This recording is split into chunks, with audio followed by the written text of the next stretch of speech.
Manufacturing companies are announcing production halts. The latest to join the trail is the Park Suzuki Motor Company. Citing a shortage of inventory level, Park Suzuki Motor Company announced that its production plants will be closed. Maruti Suzuki, largest car maker, Bajaj Auto, second largest two-wheeler player, TVS, they all show a decline in sales. The global motorcycle industry was rocked by a seismic announcement that left consumers, dealers, and economic analysts scrambling for answers. In a sweeping and unexpected move, the CEOs of three of Japan's largest motorcycle manufacturers, Yamaha's Yoshihiro Hidaka, Suzuki's Toshihiro Suzuki, and Kawasaki's Yasuhiko Hashimoto, jointly declared that their companies would cease all motorcycle sales in the United States effective immediately.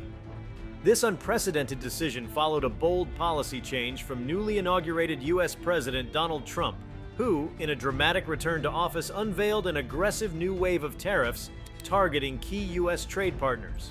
The economic barriers these tariffs created rendered it financially unfeasible for foreign manufacturers, particularly those based in Asia, to continue operating in the American market under current conditions.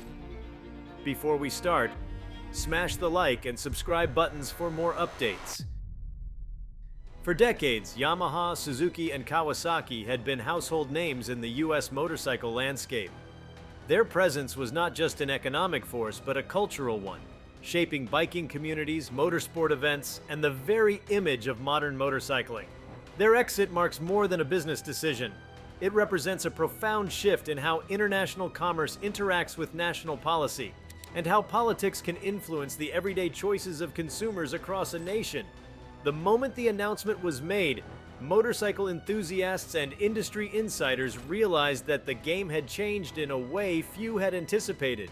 The root cause of this monumental withdrawal stemmed from the economic shockwaves generated by President Trump's new tariff policy. Announced as a cornerstone of his administration's revitalized America First agenda, the tariffs impose stiff duties on imported goods, especially those originating from countries with which the United States runs a trade deficit. Japan, as a long-standing trade partner and a significant exporter of vehicles and machinery to the U.S., found itself directly in the crosshairs. The result was a sudden spike in import costs, effectively pricing Japanese motorcycles out of the American market. The financial calculus became brutally clear for these companies. The cost of absorbing the new tariffs would either force them to raise prices significantly, alienating their customer base and handing the competitive edge to domestic or tariff-exempt producers, or operate at a loss. Neither option was sustainable. For brands like Yamaha, Suzuki, and Kawasaki, the U.S. represented a vital segment of their global sales portfolios, but not one they could afford to subsidize indefinitely. Rather than risk long-term losses and brand erosion, the CEOs opted for the most definitive course of action, a complete and immediate market exit. This move sent shockwaves throughout the American motorcycle industry. Dealerships across the country were thrown into disarray. Many of these businesses had built their entire inventory around Japanese motorcycles, and the announcement left them with uncertain futures and unsold stock. The aftermarket sector, which thrives on parts, accessories, and customization for Japanese bikes, faced a similar existential threat. From urban garages to rural workshops, thousands of businesses felt the tremor of the decision ripple through their operations. For American consumers, the departure of these brands meant more than just fewer options on showroom floors. It altered the entire landscape of choice, quality, and pricing. Japanese manufacturers had long been known for producing motorcycles that offered a rare combination of reliability, performance, and affordability.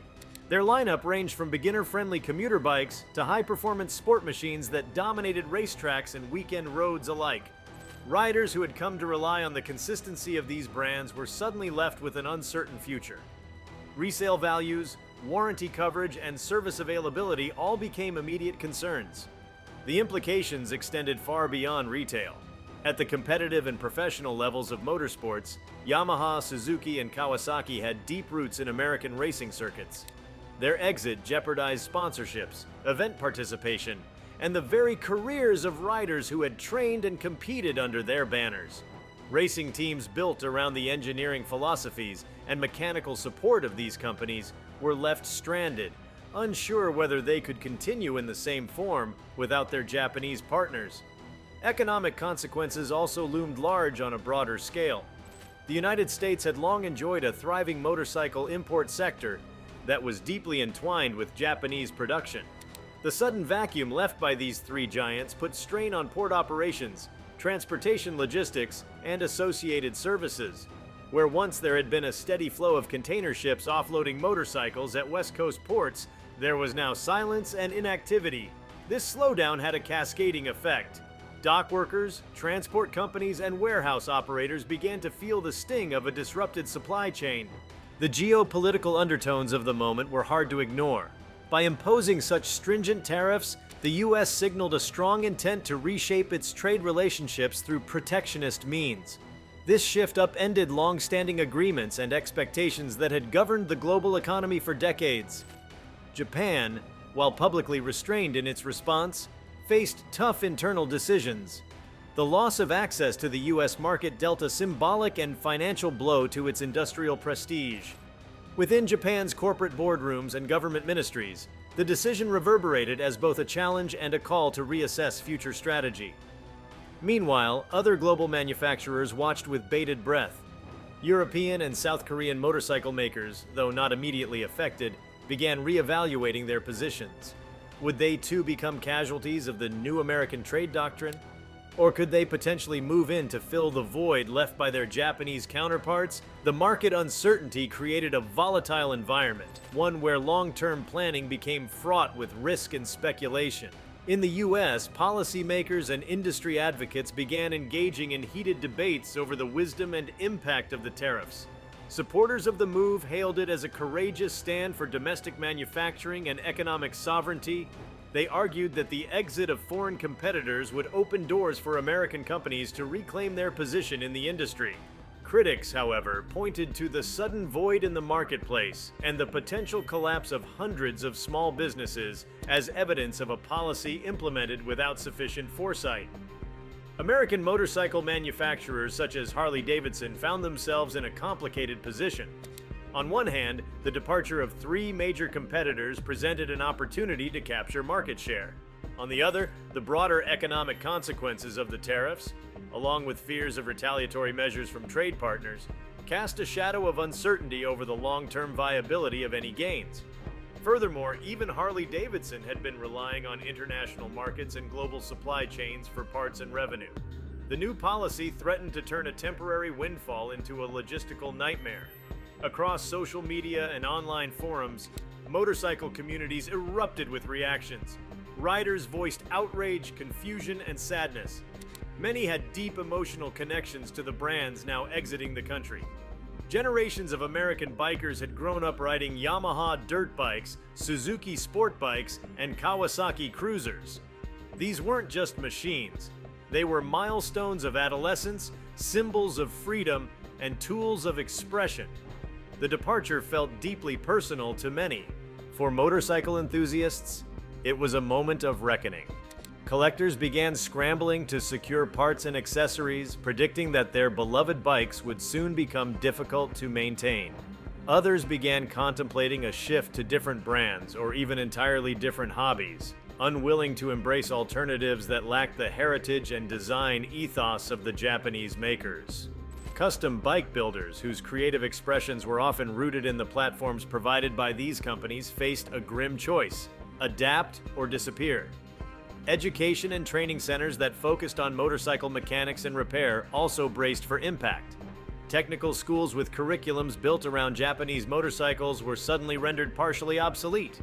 Instructors had to revise programs, and students found themselves questioning the long-term viability of the skills they had set out to master.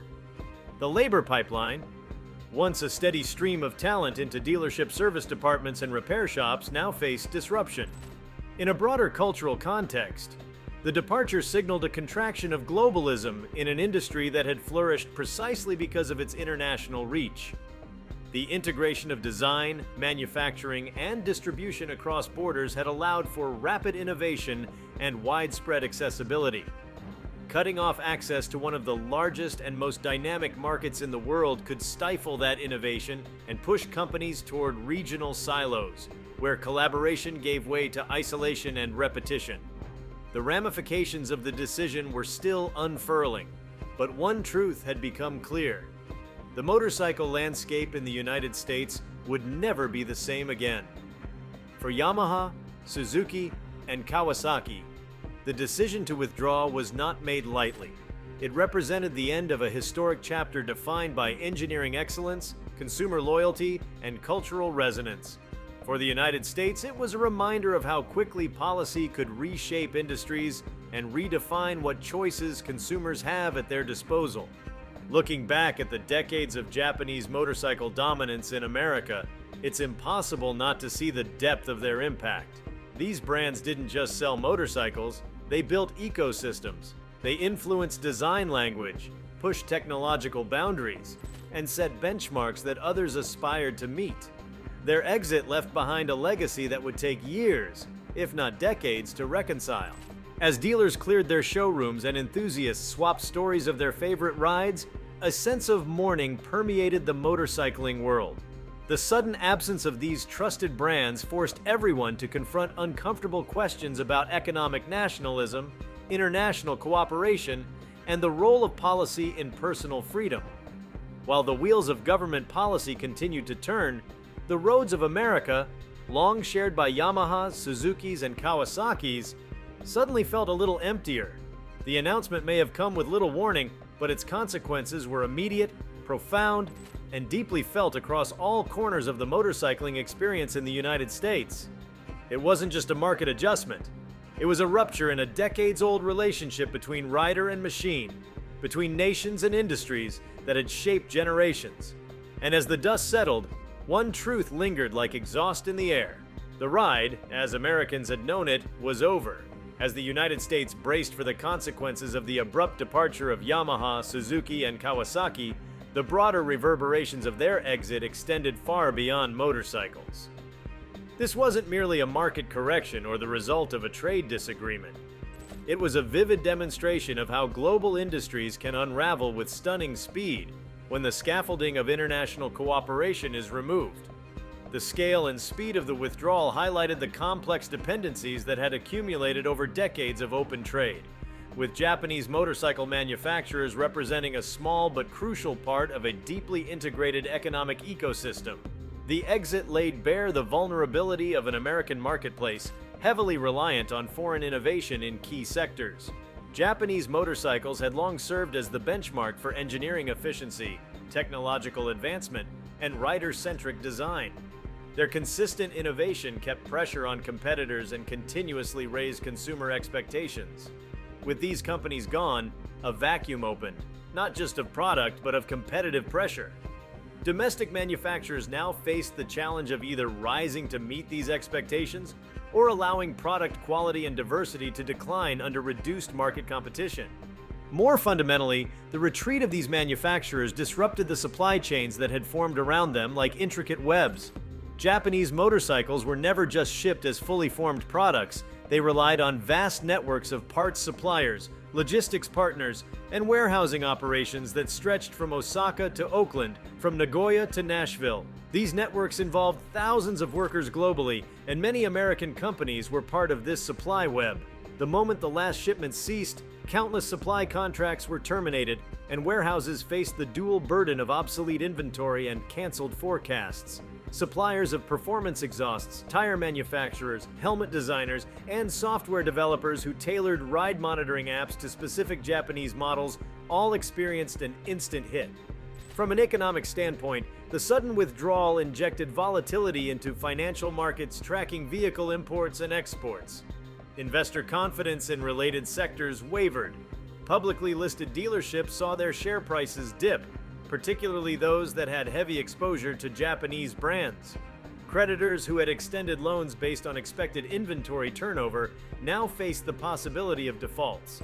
Lending institutions were forced to reassess risk models in any area related to imported consumer vehicles.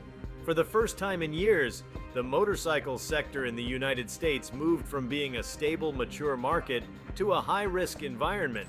Within the policy-making circles of Washington, the decision prompted an urgent scramble. regulatory bodies and advisory councils began hastily re-evaluating the projections that had underpinned America's vehicle economy. The United States had counted on healthy competition to keep vehicle safety standards high and environmental innovation moving forward. Japanese manufacturers had been at the forefront of electric motorcycle development and hybrid innovations tailored for the U.S. market. Their departure left a concerning void in the national strategy to reduce vehicle emissions and modernize transport. Domestic companies, already slow to invest in electric two-wheelers, now faced a steeper climb, with the loss of foreign innovation momentum compounding their delay. Beyond the logistics and economic fallout, a less visible but equally powerful shift took place in consumer psychology. American consumers, particularly younger buyers entering the motorcycle market, had grown up with a wide array of choices at their fingertips. They expected quality, design sophistication, and affordability in one package, characteristics the Japanese brands had honed into a science. The sudden disappearance of these offerings created not just a gap in the catalog, but a collapse in the trust consumers had in product availability. For the first time, shoppers had to question whether their future vehicle decisions would be subject to geopolitical whims. In regions like California and Florida, states with thriving motorcycling cultures, the change was palpable on the streets. Where previously one might see rows of Yamahas and Kawasaki's at weekend rider meetups, there was now a notable absence. Motorcycle clubs that had been organized around specific models found themselves drifting. Regional events had to be restructured or canceled entirely due to a lack of participation from formerly dominant Japanese teams and enthusiasts. This subtle but wide-reaching cultural disruption sent tremors through community spaces that had depended on brand loyalty and shared appreciation. Motorcycle journalism, a niche but influential arm of automotive media, also found itself at a crossroads. Publications that had dedicated entire sections to Japanese brands were suddenly forced to shift editorial focus. Review cycles for new models came to a halt. Planned coverage of upcoming Suzuki or Yamaha releases was abandoned. Instead, the conversation turned to analysis, forecasting, and a scramble to cover emerging or previously overlooked players. European manufacturers gained more coverage by default, but the absence of direct competition with Japanese models made comparisons less relevant. The industry had been built on head-to-head shootouts, Yamaha versus Honda, Suzuki versus Ducati. And without those iconic matchups, the narrative energy of the sector waned. Educational institutions and training programs that partnered with Yamaha and Kawasaki for mechanical training, sponsorships, and apprenticeships also found their curricula disrupted. These partnerships had provided not only equipment but access to diagnostic software, replacement parts, and proprietary engines used for instruction. As support dried up, institutions scrambled to source new materials or pivot toward different brands, a process that required months of adjustment, retraining of instructors, and sometimes reaccreditation. The educational disruption meant that even the next generation of motorcycle mechanics would enter the workforce with gaps in their technical experience. Meanwhile, on the other side of the Pacific, the decision provoked intense introspection within the Japanese manufacturing community. The American market had long been a symbol of international prestige and an essential revenue stream. For decades, cracking the US had been a rite of passage for any brand seeking global dominance. Losing access, especially so abruptly and politically, prompted a re-evaluation of strategic priorities. Japanese manufacturers began doubling down on domestic and Southeast Asian markets, redirecting investment and marketing energy toward regions seen as more stable or geopolitically neutral. This redirection of resources could have lasting consequences for the pace of global motorcycle innovation. Without the competition and high demands of the US market, some industry analysts warned that Japanese manufacturers might reduce their focus on high performance and luxury models, instead emphasizing practical, utilitarian machines tailored for developing markets. This would mark a retreat from the cutting-edge technological development that had defined the industry over the past few decades. In essence, the US tariffs may have indirectly influenced the very nature of global motorcycle engineering by shifting the target demographic. Political implications rippled through diplomatic channels as well. Japan's government, while diplomatically measured in its public statements, quietly intensified efforts to build new alliances and expand trade relationships elsewhere. efforts to strengthen economic ties with the European Union, India, and ASEAN nations gained urgency. Japan also began accelerating its involvement in multilateral trade frameworks that excluded the United States, seeking to insulate its industries from further economic shocks rooted in unilateralism. These shifts signaled a potential realignment of global trade where the United States, once the epicenter of international commerce, could find itself increasingly bypassed. As the Japanese manufacturers exited the US, parallel industries began to take stock of the moment. Automotive companies, electronics firms, and even apparel manufacturers questioned whether their products might be next in line for tariff-induced departure. What had happened to Yamaha, Suzuki, and Kawasaki was viewed as a case study in sudden decoupling, a roadmap for how swiftly a major market could become inhospitable. Trade organizations and international business councils convened emergency sessions to analyze risks, update forecasting models, and advise stakeholders on potential next steps. Interestingly, a minor renaissance began to bloom within niche motorcycle segments previously overshadowed by Japanese dominance. Boutique and custom builders saw a sudden surge in interest as customers, unwilling to transition to unfamiliar European or American mass-market brands, sought personalization and craftsmanship instead. These smaller companies were ill-equipped to meet the scale of demand, but they became the unexpected beneficiaries of a shaken market. Their rise represented both an opportunity and a challenge: how to scale rapidly while preserving the artisanal appeal that had defined their identity. State governments, particularly in motorcycle-heavy regions, began lobbying for federal intervention or exemptions. Governors from states with significant dealership networks petitioned Washington to reconsider or soften the tariffs, citing job losses and consumer harm. Local lawmakers, responding to constituent pressure, introduced bills to provide tax relief or retraining grants to affected workers. While the federal policy remained firm, these efforts underscored the grassroots level of disruption caused by what had initially appeared to be a high-level trade decision. In the U.S. military sector, there was a less visible but notable consequence as well. Specialized vehicles and motorcycles occasionally sourced from Japanese manufacturers for utility or reconnaissance purposes became harder to procure or maintain. While not central to defense operations, the loss of these machines complicated logistics in certain environments. Procurement teams were forced to seek alternative suppliers or re-engineer contracts, adding layers of administrative and financial burden. Beyond economics, the episode sparked deep philosophical debates about the role of consumer choice in a globalized world.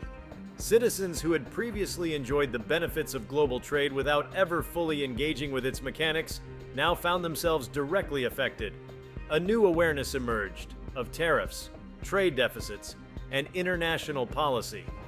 Motorcycle forums that once debated tire pressure and chain lube now hosted passionate discussions about trade wars, political ideology, and the unintended consequences of protectionism.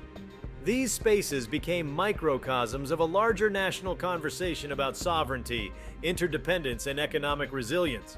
As the dust began to settle, American motorcycle companies recognized they stood at a critical juncture. With Japanese competition removed, they faced the dual challenge of stepping into a larger role while avoiding complacency. The question loomed: would this newfound dominance spark a renaissance of innovation, or would it lead to stagnation in the absence of international pressure? Internal memos from domestic brands revealed a mix of ambition and anxiety. The path forward was uncertain, but the opportunity was unprecedented. Foreign motorcycle manufacturers in countries not yet affected by tariffs, such as India's Bajaj or Austria's KTM, explored entry strategies. These companies saw the US market as newly accessible, and they began adapting their offerings to meet American tastes and regulatory requirements. However, such transitions take time. Newcomers had to invest in dealer networks, customer support systems, and brand recognition campaigns, elements that Yamaha, Suzuki, and Kawasaki had spent decades building. Even the insurance industry was impacted. With fewer new Japanese models entering the market, underwriting became more difficult. Actuarial data had been heavily based on Japanese bikes, known for their safety and reliability. Insurers had to quickly pivot to evaluate alternative models, often lacking sufficient historical data. Rates fluctuated, leading to temporary confusion and dissatisfaction among policyholders. As Americans adjusted to this new reality, it became increasingly clear that what had occurred was not an isolated trade incident but a turning point. It symbolized the delicate balance between national policy and global cooperation. And while new players would eventually rise and the wheels of commerce would turn again, the particular era defined by the smooth whir of a Yamaha engine, the growl of a Suzuki sport bike, and the unmistakable thump of a Kawasaki twin had come to a sudden, shuddering halt. The sweeping withdrawal of Yamaha, Suzuki, and Kawasaki from the United States marked not just a commercial pivot, but a philosophical departure from a long-standing trans-Pacific relationship that had shaped both economies. What had started as an economic response to aggressive tariffs quickly evolved into a symbolic dismantling of an era defined by seamless international collaboration in engineering, commerce, and culture. But as the days passed and the reality settled in, a new set of ramifications emerged, not just for motorcycles or the broader automotive industry, but for the fundamental ways in which international companies assessed risk and opportunity within the US market. One of the most striking and immediate consequences was the transformation of investor sentiment toward the American consumer goods landscape. Japan's Big Three motorcycle producers had long been seen as bellwethers of East Asian export health and barometers for the viability of entering and thriving in the United States. Their coordinated withdrawal sent a chilling message to other multinational corporations.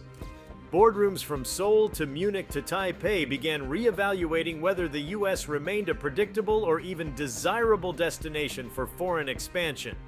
This was not driven by ideology or politics. It was pure risk management. The suddenness of the departure, triggered not by declining demand or quality issues, but by an overnight shift in policy, underscored how unpredictable the regulatory environment had become. This shift in global business confidence had tangible effects. Planned expansions by non-motorcycle firms, ranging from appliance companies to consumer electronics giants, were abruptly paused or scaled back. Real estate purchases for U.S. showrooms were canceled. Hiring freezes were implemented at subsidiary offices across the country. Even international banks began updating advisories and reports, warning clients that geopolitical friction now carried a much higher operational cost when considering investment in the American market. Domestically, U.S.-based manufacturers outside of the motorcycle industry began to express concern over the long-term viability of global sourcing strategies.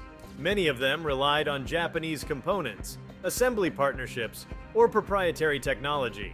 The fear was not necessarily that their Japanese partners would pull out entirely, but that they would redirect their strategic energies toward markets where governmental policy was less volatile and the cost of access more stable. While these shifts were not immediate, procurement departments began exploring alternatives, often at a higher cost, or with reduced technical compatibility, driving inefficiencies that rippled down to consumer pricing. The aftermarket industry for motorcycles, a thriving and diverse ecosystem in its own right, faced a rare and confounding challenge. With no new Japanese motorcycles entering the country, the aftermarket shifted from a business of continuous evolution to one of conservation and salvage. Parts that had once been mass-produced and globally distributed began to dwindle. Specialized components, engine control units, fuel injection modules, and high-performance suspension kits became scarce and more expensive. For many small businesses and custom shops, survival meant hoarding parts, buying out older inventory wherever they could find it, or even dismantling unsold showroom bikes to create part caches for loyal customers. This scarcity also had a pronounced impact on pricing. Motorcycles that just weeks before had depreciated in the standard cycle of vehicular value suddenly began to appreciate. Consumers viewed them as the last of their kind, machines no longer attainable in new form, now seen as legacy items. Online marketplaces saw a surge in demand for specific models, particularly the high-performance or cult-followed bikes like the Yamaha R1M, Suzuki Hayabusa, or Kawasaki Ninja H2. Owners of these machines, once casual about potential resale, began treating their bikes as collectibles. Simultaneously, a black market emerged. With no legal imports allowed due to tariffs, some began smuggling Japanese motorcycles into the US through third-party countries. These illicit operations took advantage of loopholes in border inspection, repurposed shipping manifests, and informal sales channels. Law enforcement, unprepared for this surge in underground imports, found it difficult to enforce existing regulations. The very idea that motorcycles would become a smuggled good, a product previously sold openly at American dealerships, spoke volumes about the shift in perception and access. The cultural sphere also began to reflect the shift. Artists, filmmakers, and authors started integrating the departure into their work, treating it as a metaphor for broader anxieties about international disconnection and technological nostalgia. Documentaries were greenlit to explore the legacy of Japanese bikes in America, tracing their influence on everything from 1980s pop culture to military applications in conflict zones. In literature and film, stories began to emerge that centered on the last generation of riders, their bikes now relics in a shifting socio-economic landscape. This cultural reinterpretation was less about mechanical specifics and more about what the machines represented. A time when technology flowed across borders without friction, when quality trumped politics, and when brands built emotional resonance across continents. If you liked this video, please give it a like and subscribe to our channel. Also, leave your comments below and tell us, what are your thoughts on Yamaha, Suzuki, and Kawasaki leaving the US market? We want to hear from you. Thank you for watching and see you next time.